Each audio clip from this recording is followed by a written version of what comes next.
Good morning. Today I want to talk about something that I have been wanting to talk about, I think, since I started this YouTube channel, and that is comics. And for this video, I want to talk about all the comics that I have actually written. And I think I started writing comics in 2002. I tried writing comics about characters that I based off of cartoon characters. They were like fairies and Pokemon trainers and stuff like that. It was a lot of like fan art style stuff, and I did a lot of that, but they didn't really go anywhere. They weren't stories. They were kind of just like one shots. So yeah, I started doing comics in 2002, and that's because I really like reading newspaper comics. I also like, graphic novels and comic books too, but over those, I really prefer newspaper comics like Calvin and Hobbes and Peanuts and Pearls Before Swine and things like that. I wanted to talk about all of the comics that I've ever done, so this video is going to be probably kind of long. As I said, the first ones I did were kind of just one-shots of characters I don't even remember, fairies and stuff like that. Like, I used to like to draw things with wings. I like winged things. I like things that fly, so I still do, almost 20 years later. The first comics that I did that actually had a story, I don't have anymore. I threw them away because the people that the characters were based off of in those series are no longer my friends. Like, we just don't talk anymore. It's not like we couldn't talk anymore. It's just that we don't have anything in common anymore. I used to write these comics called LMNUs, and that stands for Lunatics, Maniacs, and Nutcases United. And gosh, I was a child when I started writing these. I think I was 13, 14 years old. I had created the character whose name is AC. I didn't base her name off of myself. I based this alias of mine off of this character, and also other things I've already mentioned in other videos. This character AC, she's got a big family, and she's got friends, and she's got a bodyguard, and she's got enemies, and they're all these anthropomorphic creatures. Like, she's a camel. She's got the bodyguard who's a cat, and she's got like a stalker who's a rabbit. Her sister's a zebra, her brother's a giraffe. And it's just basically all their like adventures and like how they grow up and they get married and have children, and they basically just do all this stuff with like magic and crime and just randomness everywhere. And all the characters that were her friends were based off of my friends in high school. And I would write their characters' stories too, and they'd say, oh, I like this character that you drew based off of this other person. You should make my character hook up with their character. So I'd put their two characters together and draw an entire 20-something, 30-something page comic about them, finding romance and getting together. And I basically did that all through high school. I think the last one I did had to have been in 2006, maybe. I didn't do them past that point because I had started on another series at that point. Yeah, but those ones, I don't have them anymore. All I know is what I remember. Every single character had their own 20-something pages worth of traditionally drawn, pencil-drawn comics. And all of the characters in that series are based off of actual people. Myself, my family members, my friends from high school. The character based off of me, she eventually ends up getting with her bodyguard guy, and he's not based off of anybody. Like, she gets with him and she has 3 kids, and they're not based off of anybody. All the characters who have kids, the kids aren't based off of anybody. Then again, a lot of my friends did end up having children. So who knows? Maybe I just predicted the future. Anyways, in 2004, I believe, I started using MS Paint to draw with in my mouse. I was 14, and I wrote this comic called Hippie Man Guy and Goth Dude. And it's what you would expect a teenager to do in 2004. It's about these two characters. Their names are Hippie Man Guy and Goth Dude. Respectively, their actual names are Jeremiah and Damien. And they basically have this turf war, and there's the hippies versus the goths, and they're both always trying to like extinguish each other. They always fight each other, and they can transform the other characters into one of them with touch. And like at one point, one of the hippie characters goes out and like just touches one of the goth characters, and he becomes this flowery, peace-loving person for a little while until the goths come and like rescue him and like deconvert him. At one point in the comic, the hippies are driving down the street in their hippie van, and they see this lady who is looking for a ride, and her name's Claudionica. I had fun with names back then for some reason. They give her a ride, and they basically kind of like hold her hostage. They hold her in their little tent in their hippie commune, and she kind of like watches them. They don't realize that she's, observing them, and she knows the things that they've done. Like at one point, while they're having this turf war, the goths throw a grenade. This is just like Tom and Jerry style danger sort of thing going on. Like, throw a grenade and it explodes, and it's just like this little explosion, and everyone's just like dusty in the end. Anyways, she's observing all this stuff, and while they're having this final turf war, she reveals herself to be a cop, and she arrests both of them, and they go to jail, and there's like a flashback while they're in jail. Well, Jeremiah and Damien are in jail, and they learned at one point while they were kids that Jeremiah was actually the mean one. He wasn't a peace-loving kind of person. He was a bully, and he was bullying Damien, and he pushes him over, and it turns out that Claudionica is the same age as them. She sees them in the playground while Jeremiah is bullying Damien, and she goes and tells on them. So, she eventually becomes the cop, and, they're still like having this turf war based off of this childhood bullying, and puts them both in jail because, they're being stupid. They're eventually like released from jail, and they come across each other again, and then they're like, oh, so it's you, and they start everything back up again. So yeah, it was fun to write. I honestly really enjoyed it. It was written by me with ideas from my younger siblings. I don't think I had any outside help outside of my siblings and maybe like one of my neighbors. We basically all got in together and wrote this interesting story, and the wording is very 2004. Like, if you read it, you would know, like, holy cow, this is crusty. It's pretty cringy too, so if you do want to read it, like, there's a lot of cringe. After that, I started writing another digital series because I wanted to write something a little more serious. So I wrote a story using MS Paint and my mouse to draw, and it was called Bitter Ill Honors, which is a story about these like 5 or 6 high schoolers. One of the kids' family takes in a foreign exchange student, and the foreign exchange student ends up being kind of like fraudulent, I guess. Like, he's not actually foreign exchange. He just escaped from an asylum, like a mental institute, I mean. He escaped, and he managed to somehow get to America. I didn't know what I was thinking. I was only 15. Like, I don't know how this stuff works at age 15. And he comes and lives with one of the students. And he speaks kind of broken, poor French accent English. His name is Dexter, and he is living with the character Rachel's family, and he constantly like threatens all the other characters, but they kind of like laugh at it nervously, like they think it's a joke. But in the end, he attends prom, he manages to lock all the doors and lock all the windows, and he brings in a match and he lights the decorations and the streamers and the whatever else is hanging from the ceiling on fire, and he sets the gym on fire because he was institutionalized for being a pyromaniac. And one of the other characters, Felix, ends up fighting him, and Rachel's like, oh, Felix, you're so manly for, saving the day. But then there's like this kind of like squabble between Felix and Dexter like disappears.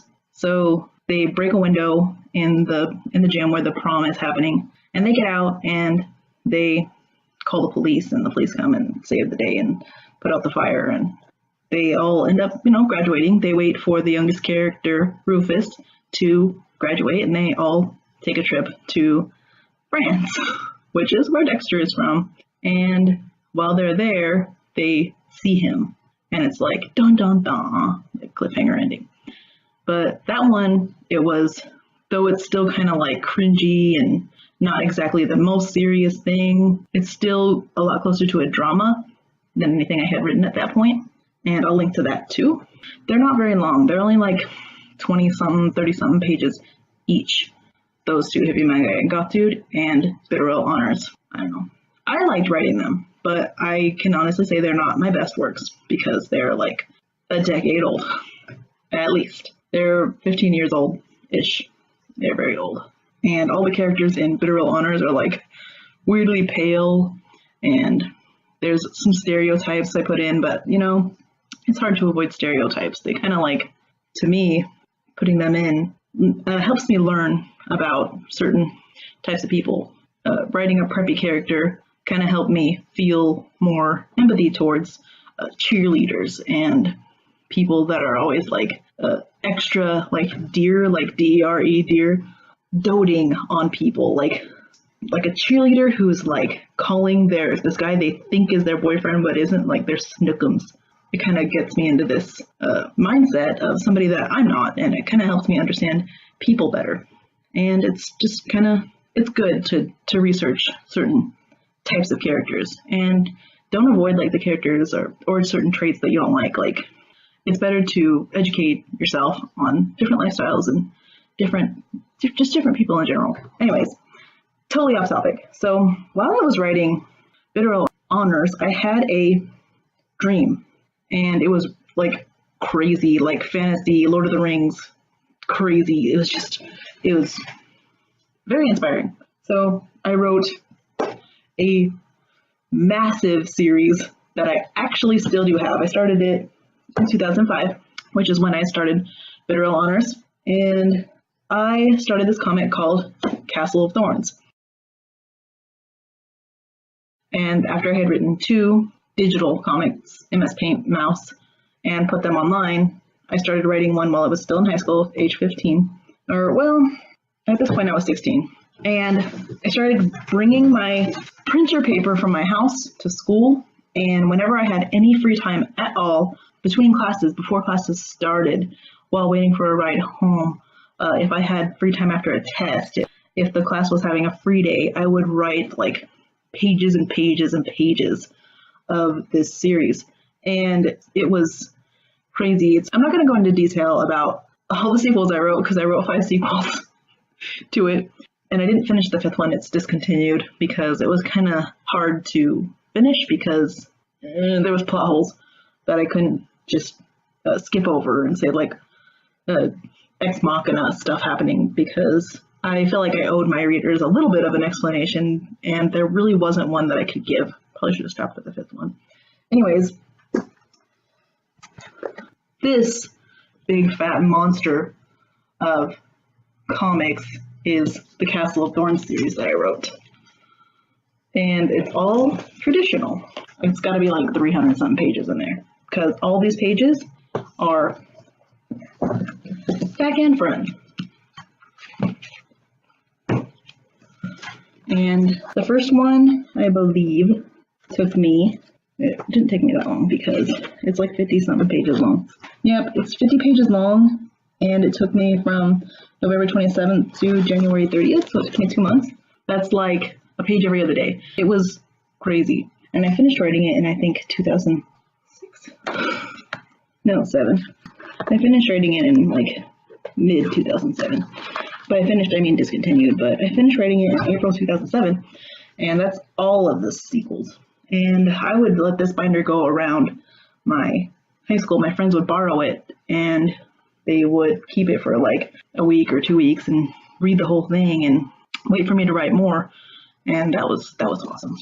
Like, me writing comics and my friends being like, can I borrow this big old binder that you have and read it? But they liked it, obviously. The story, which I haven't explained yet, is about, this is the first one only, because it would take me hours to explain the entire series. The first story is about these 4 characters, mainly Prestius, Thea, Istis, and Darides. And Prestius and Thea are a witch and wizard. Darides is a god, and Istis is an angel. It starts off with, Darides is a god of lightning and thunder. The audience is made to believe he's the son of Zeus, but he's actually not. But Zeus is like, I need you to go find a wife. I'm going to send you out down from the heavens or the Mount Olympus or whatever you want to call it. And if you don't find a wife, I'm going to take away your immortality. Okay, so Darides goes down and he hears this angel singing, and he goes to the angel and he demands that she be his wife. And she's like, no.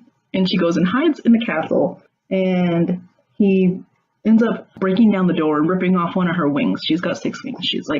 She's some sort of high angel, and basically tortures her and tries to force her to, be his wife so that he doesn't have to lose his immortality.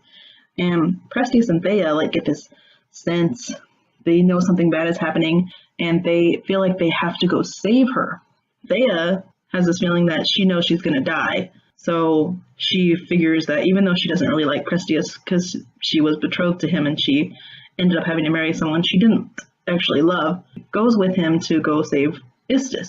And they, fight a dragon, and they encounter Poseidon, and he creeps at Prestius because he's super duper gay. And they, go through all these obstacles in the woods because that's where they live, and they end up fighting Darides. So what happens is Zeus comes down, and because of what Darides has done to Istis, not only does Zeus take his immortality, he makes him mortal, he also ends up, killing him, or attempting to kill him. He fires up this big old lightning bolt, Super Saiyan kind of thing going on, and he zaps it, but while he's doing it, Darides grabs Thea, the witch, and pulls her in front of him, and this giant lightning bolt zaps her and kills her. And Prestius is still alive, and Prestius is a werewolf. And it happens to be the full moon, so he basically tears Darides up into shreds. And they keep Thea's body, and they try to heal her over a certain amount of years and bring her back to life. Darides does get to come back and prove that he's not a horrible human being, because he ends up being sent to the underworld where Hades is, and he learns that Zeus isn't actually his father. His father is actually Hades, and Hades gives him a chance to win Istis again, because Darides knows where Hera is, and Hera is Darides' mother that basically cheated on Zeus with Hades. And Hades is like, dude, that's the best information I'll ever get, because, we were like this, me and Hera, we were like this, honestly. I mean, we ended up having a kid, so he lets Darides go, and he goes back up to the castle where Istis is singing songs, and Istis gives him a second chance, and they end up together, and they have kids, and then the sequels start. I understand, how people would be like, why would Istis, after being tortured and threatened and all this terrible stuff, want to take him back? I wrote it in that it's because she's an angel, and she's it's not in her power not to forgive. So she basically just forgives him, and I'll give you another chance. Besides, I know you were trying, and there's a lot of details in there, but it's just this big long 50-page story that's angels and gods and wizards and dragons and werewolves and all kinds of fun stuff. And it all came to me in this dream.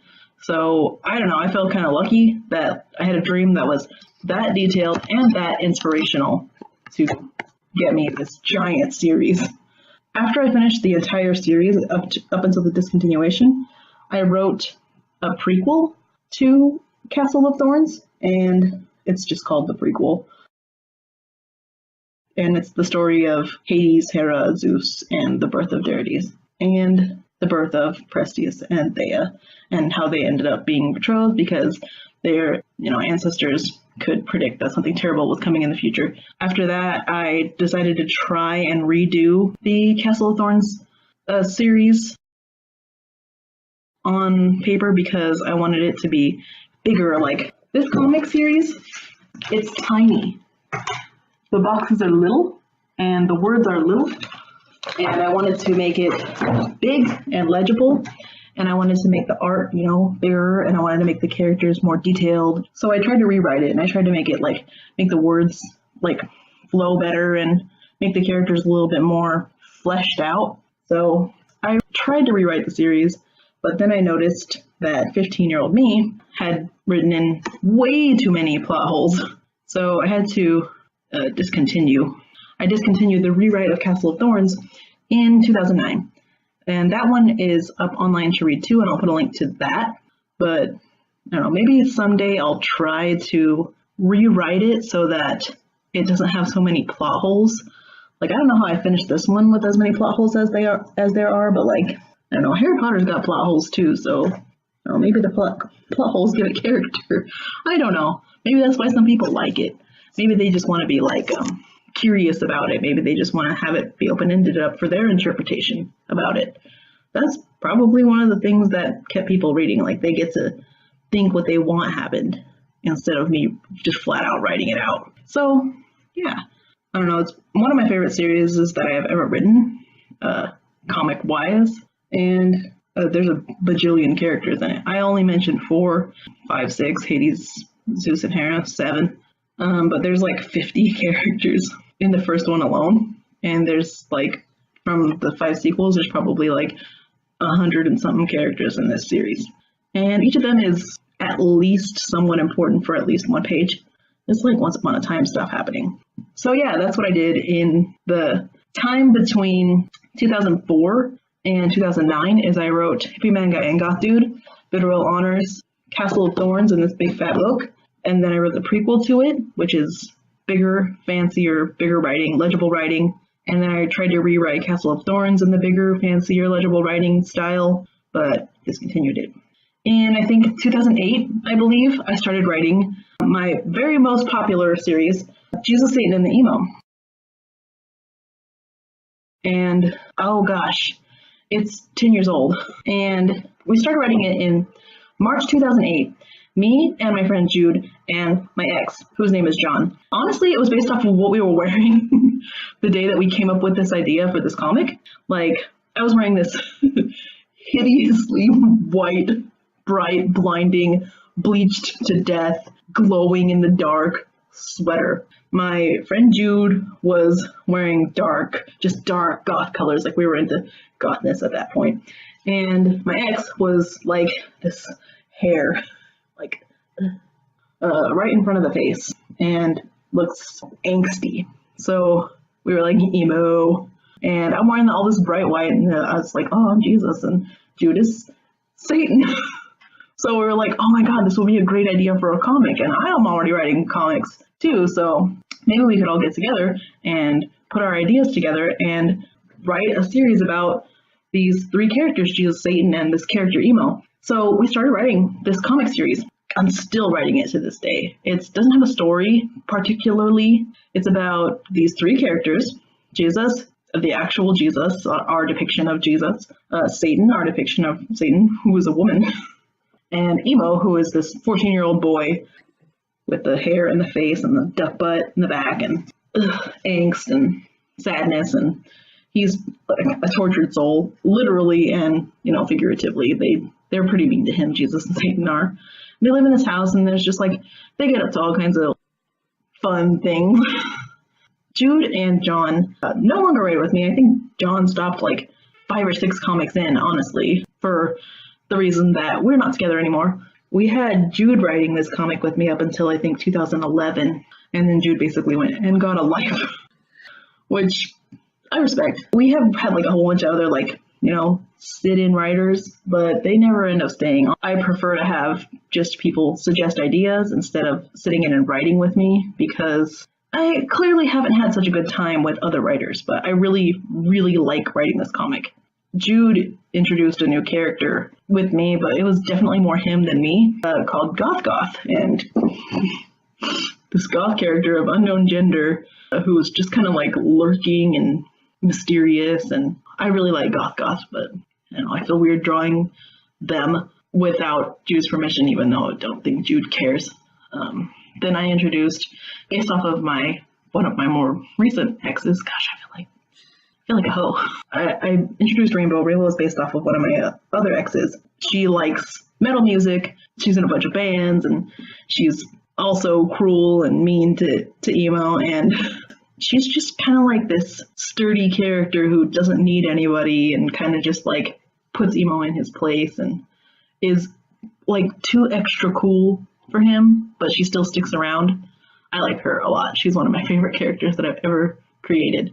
I've been thinking of trying to put a new character in, but I don't know who, like based off of who. Maybe me, but honestly, the characters are already a extension of me because I write them. So there's a lot of my experience as a person who went to church in this comic since Jesus is a character. And if I ever like have a struggle in life, I'll basically write the struggle out from the point of view of emo. Or if I'm ever feeling cruel or mean or whatever, which is something I feel more often than not, I'll write it from the point of Satan. It's very easy for me to write this comic because of my life experiences with Christianity, and I like to make it so that anyone who does have a struggle can, hashtag relatable to my comic. So yeah, that's just Satan in the emo. It's 10 years old. It's about to be 11 years old in 3-4 months. And gosh, it's 300 and something pages in. It used to be only once a week, but I have so many ideas backlogged for this series that I've been popping one out once every day for like the last month, or once every 2 days for like the last month since at least mid-October. Been just popping them out because I have so many and I don't want to get them backlogged even further. I mean, I could do them once a week, but I have so much inspiration and motivation, which is something that I don't want to leave. So I'm like fueled by this motivation of like, I gotta get it done. I need to do it. So yeah, and I will put a link in for that. It'll probably be at the top because this series is so good. You should read it. You should subscribe to it. You'll really like it. That comic I have been doing in between every other series that I have done since. Written comic, yeah. In 2010, I started writing Kitten Soup, just typing it up as a story. And in 2013, I think, I started making Kitten Soup into a comic. I don't update it as much as I would like because I want it to be like the best thing I've ever written. So I put a lot of effort into Kitten Soup. It's the story of a band who goes on tour and they end up all getting a woman, and then some of them losing a woman and getting a man. They go through like the struggles of a band. They have fights and stuff like that. I don't really want to spoil it. There's just 4 guys traveling together, lead guitarist, rhythm guitarist, bassist, and drummer. And they've got their tour bus and they're traveling around the US and they have a whole bunch of concerts. They come home and some crazy stuff happens and they end up, losing a member, gaining a member. And it's called Kitten Soup because of a page of Jesus, Satan, and the Emo. The page where Satan goes and tells Emo to get one unsalted kitten for the soup that she's making. And Emo's a vegetarian, so yeah. Kitten Soup. It's a more adult themed sort of thing. Like there's violence and language and adult situations and stuff like that in Kitten Soup. I think it's meant for more of an adult audience, but so far in the series, nothing particularly like mature has happened because it's taking me so long to get to that point. So I don't know, I'll probably let everyone know when it's to that point, which will be for like another 200, 300 pages. And I'm only like posting 60 something pages a year, kind of crawling. But I do like this series too a lot because I put in a lot of effort into writing it. I made a whole bunch of art over the last 8 years since I wrote it in 2010. And it's just one of the favorite things I've ever written. All that being said, that's all the comics that I've ever written. I have a couple more ideas for comics. I want to write my story, Hang Out the Virus, as a comic. That's about these. They get a disease and it slowly turns them into an animal and it can kill them because, your bones crunching into another form can kill you. That's just the vaguest way I can describe it. I don't want to go into detail because this video is already long. I have another story I want to write, like involving tarot cards and a sort of worldwide disease that kind of eats people. I also wanted to write my series Nuclear Winds, which is about zombie apocalypse. I try to get a lot of genres down when I write things. I want to do a series on almost every genre, like zombies and fantasy and realistic fiction. I want to get a whole bunch of stuff in. I really want to do a comic about zombies, but I'm not good at drawing action scenes yet. I mean, I'm not as good as I want to be. I prefer to not draw action scenes, but I will have to in Kitten Soup. So, and I'm also not good at drawing realistic looking zombies, like rotting flesh and teeth showing through bones and stuff like that. I mean, I guess it's all really up to me, but I want them to look somewhat scary and believable, and I haven't practiced that yet. I mean, I guess once I practice it, I can write Nuclear Winds into a comic instead of just a story. So yeah, I have a bunch of ideas for the future, but for right now, I think I'm good just writing for the time being Kitten Soup and Jizz Satan in the Emo. So yeah, that's basically my favorite hobby is drawing comics, writing comics. I recently got myself a page on Facebook, so if you would like to follow my page to see which comics I'm doing, like to be updated on when I write them, you can follow my page. I will link to that in the description, along with all the comics that I write. I post my comics on Tapas, which is a website for comics and novels or stories. And I post only comics. I've written 1, 2, 3, 4, 5, 6, 7. I think I forgot one. Oh yeah, I did forget one. Side note, I wrote a comic called Suicide Drink in 2015 when I was in college. And I was obviously writing Kitten Soup at that point. And I didn't want my niece to read it, even though she was over my house all the time in 2015, because of the content in it. I don't want a child reading something that's not meant for children. So I wrote Suicide Drink, basically for my niece. It's a story about this girl who's based off of me and all her exes.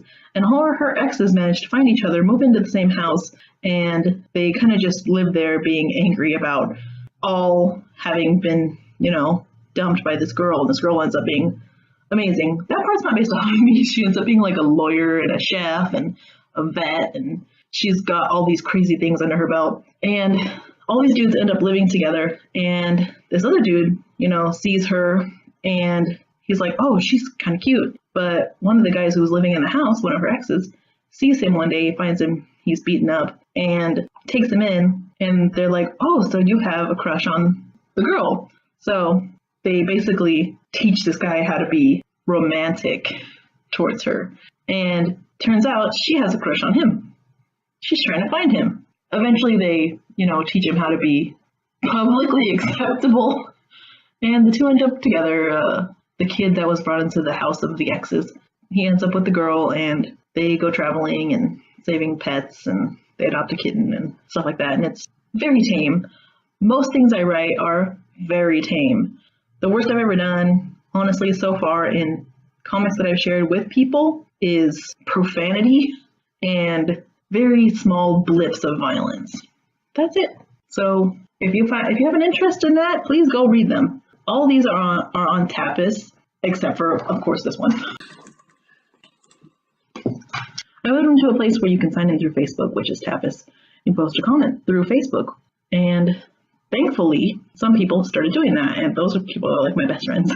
So yeah, in the comments, tell me what your favorite web comics are, and tell me what your favorite newspaper comics are, and what are your favorite graphic novels, or what's your favorite manga, or however you ever want to pronounce it. I call it manga, I'm too white.